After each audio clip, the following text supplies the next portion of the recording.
Salut, ici la team Tier Sud. Donc c'est le milieu de l'après-midi. Il y a eu déjà 6 rounds, si j'ai bien compté. Et les top tables, bon, honnêtement, top national de tous les pays européens, les champions qui sont en train de se battre déjà.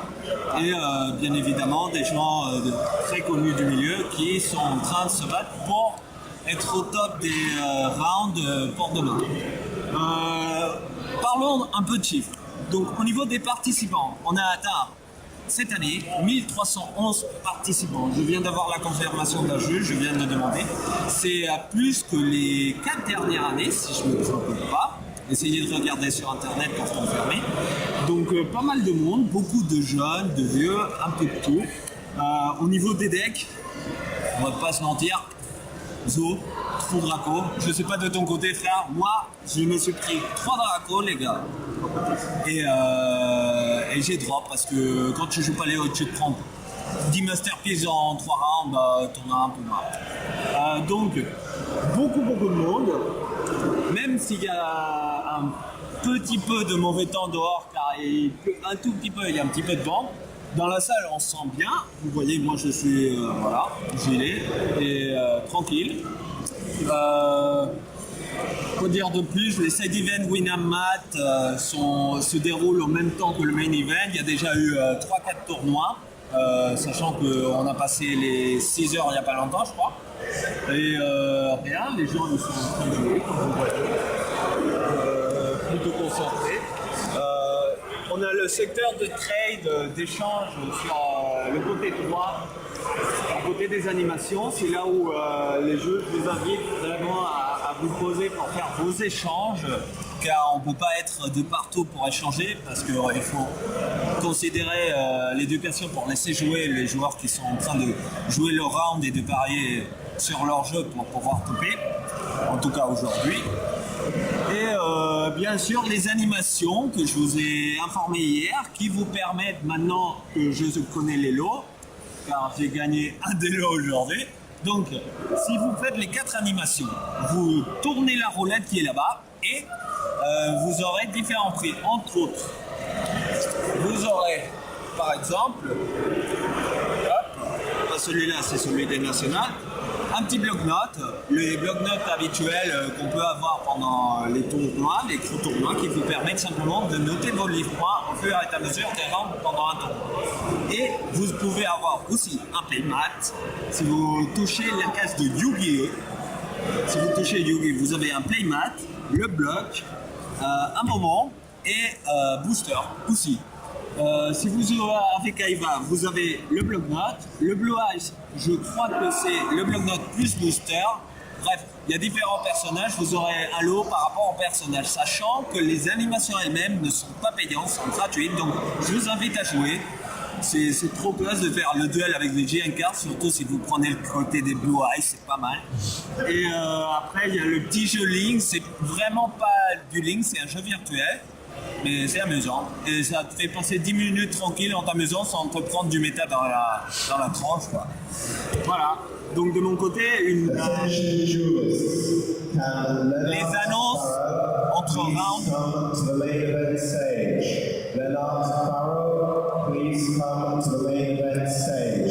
Voilà, vous venez d'avoir la sensation qu'on a pendant qu'on joue et qu'ils font une annonce. Quand vous êtes concentré, il y a une annonce comme ça casse les pieds. Bref. Maintenant que vous savez, il y a les animations, la zone de trade. La journée se déroule, on n'a pas fini, on n'est pas prêt de finir parce qu'on est 1311 et ça va partir, je crois, jusqu'à minuit aujourd'hui. Voire plus tard, je ne sais pas ton opinion. Je vais prendre la caméra. Alors, je vous dis, il y a Luc qui est en train de filmer, donc on va le filmer à la place. Salut.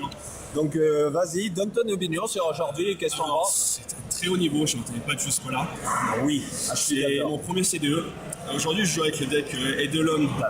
Tu n'as pas eu du stress un peu les premiers rounds? Hier soir, j'avais une très grande pression. J'avais beaucoup d'amis, même Adrien, qui m'ont essayé de me rassurer. J'étais vraiment stressé. Ouais, c'est normal, la première fois, c'est... Même ce qui m'a mis en confiance, c'est que j'ai gagné mon premier round. Ça m'a pas aidé. Ça m'a mis en confiance. Du coup, là, actuellement, je suis à 3 wins, 3 loses. Bon, je vais pas considérer ma dernière victoire comme une win parce que mon adversaire ne s'est pas présenté. C'est humble et c'est bien, il faut se battre. Mais bon, voilà, même si on me prend les CD, je sais que je me suis cassé la gueule, alors, je compte faire tous mes rounds. Alors je tiens à te dire, pour le, tu sais, le tapis True Draco, tu l'as vu sur internet. C'est le top 128, je crois qu'il a. Ou le 60. Non, ils ont annoncé top 64. Donc même si tu as des loses, je sais pas si X3 peut le faire, mais X2 c'est sûr. Mais sinon, je te conseille vraiment d'y aller à fond simplement pour te dire je me suis battu et voir les résultats vraiment de Pour mon principe, c'est un voyage, je pense pas que je ferai tout le temps dans ma vie. Je suis venu ici avec des collègues, on s'est amusé, on a vu des premières. Autant aller jusqu'au fond des choses. Autant, même, voilà, je préfère participer que de ne pas avoir participé. Oui, normal. Voilà. Donc aujourd'hui, au niveau de mes matchs, je jouais quasiment la même version que celui qui est top en allemand du Eidolon.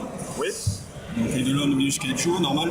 Première round, je rentre avec un Zodiac. Je la gagne sur un truc tout con, sur un Maxé et un Crystal Ring. Un Maxé, c'est Dieu dans le format actuel. Sur les deux matchs qui ont suivi, j'étais contre le Zodiac pur et le premier, j'ai pas eu de main, et le deuxième, j'ai misplay, je l'avoue clairement.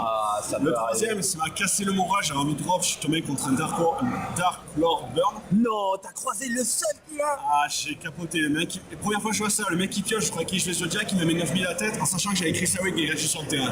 J'étais à 2 doigts de drop, j'avoue. Et là, j'ai affronté un Tino Trucking, j'ai win en 2-1. Et là, je viens de win parce que mon adversaire s'est représenté. Donc ça me fait un 3-3. C'est pas mal comme résultat. Sachant qu'il y aura encore des rounds. Là c'est la 6ème round, nous avons jusqu'à 8 rounds. Et pour le G2, je crois qu'il y en a 3 voire 4 maximum. Qu'est-ce que tu veux pas croiser pour la fin de journée? Qu'est-ce que tu aimerais pas avoir? Franchement, là je suis dans l'optique, je sais que je vais pas topper. J'ai envie juste affronter des decks, que je puisse m'amuser et voilà. Je vais tomber sur du burn. Mort, dead. Ouais, je veux jouer, franchement. Alors, tu veux savoir la vérité? Moi, en round 1, j'ai pas eu un burn de nurse, j'ai eu un chain burn. Le premier duel, mon gars, il m'a mis à 1002 points de vie.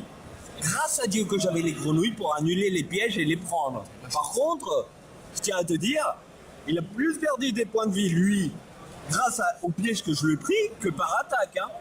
Mais pour te dire que même s'il y a des os et des trous raccords, il y a de la diversité, il y a du burn aussi. Hein. On pensait tous qu'il y aura beaucoup de Zodiac, mais au fur et à mesure que vous voyez personne, on voit du Zodiac, certes, ça va pas se mentir. Il y a du Zodiac pur, du Zodiac Tridraco, du Tridraco pur. J'ai même vu du ABC. Là, je viens de voir un Metal Fossis Robo Bureau.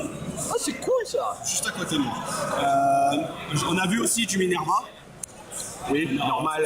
Avec tous les champions qui sont ici, c'est normal de les voir. Il y a aussi du Eidolon. Beaucoup de personnes pensaient que personne jouait Eidolon, mais grâce à un Allemand qui vient de topper, comme je l'ai dit tout à l'heure, il y a quand même une bonne partie d'eux. Je pense que vraiment, sans me vanter, je pense que les deux decks les plus représentatifs du C2 sera Zo et Eidolon, parce qu'il y a beaucoup d'Eidolon. Alors je tiens à dire, les Crocodiles, il y en a pas mal, mais il y en a simplement beaucoup qui nagent et qui se filtrent entre les os et qui se cherchent au niveau des tables, pas des top tables des 64, même s'il y en a quelques-uns, mais surtout entre les 150 premières tables et le top. Ouais, si je devais vraiment dire, allez, on va partir sur 3 decks, sur les Zodiac, Tridaco et Eidolon. Yes. Ça se discute. Je suis complètement d'accord. Voilà. Je suis triste que la banlist est foutue en l'air paléo et infernoïde avec la crasse qui passe à. Bon bah Luc, merci pour ton opinion.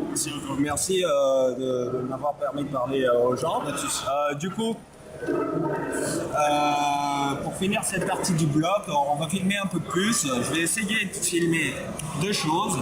Les gens en train de jouer. Si j'arrive à avoir le consensus des jeux, ce qui va être compliqué, et aussi des trade binders, parce que je doute que vous ayez jamais vu autant de trade binders si bien formés de votre vie, les gars. Il y a 2 bons matos qui se passent de table en table. Je te dis, tout à l'heure j'ai eu une page entière de Max Ulti, une page entière de Tour d'Ulti, une page entière de Jugement Dragon Ulti. Alors moi j'ai vu une double page de Price Card, mon gars. Le mec qui force. Les 2 pages, ça coûtait le salaire d'un mec au SMIC annuel. Au calme. 6 Minerva, des Kaiser, t'es là. Je vais prendre celle-là, juste ici. La page elle coûte combien? 7800.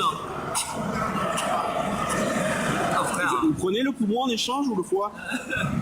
Moi je vends la moitié d'une couille et la moitié d'un bras. Bon, donc voici la fin pour ce petit speech et vous aurez la suite des vidéos qui va se dérouler. Et n'hésitez pas, comme d'habitude, à liker, à vous abonner pour plus d'infos, plus de vidéos. On lâche le pouce bleu, les gars. Plus de tout sur Yu-Gi-Oh, Hearthstone et les différents moyens au fur et à mesure que les tournois se déroulent. Et s'il vous plaît, mettez un commentaire, dites-nous votre opinion, quoi. On fait les efforts pour vous, donc on veut savoir vos commentaires. Voilà, c'est tout. Suite à la prochaine vidéo.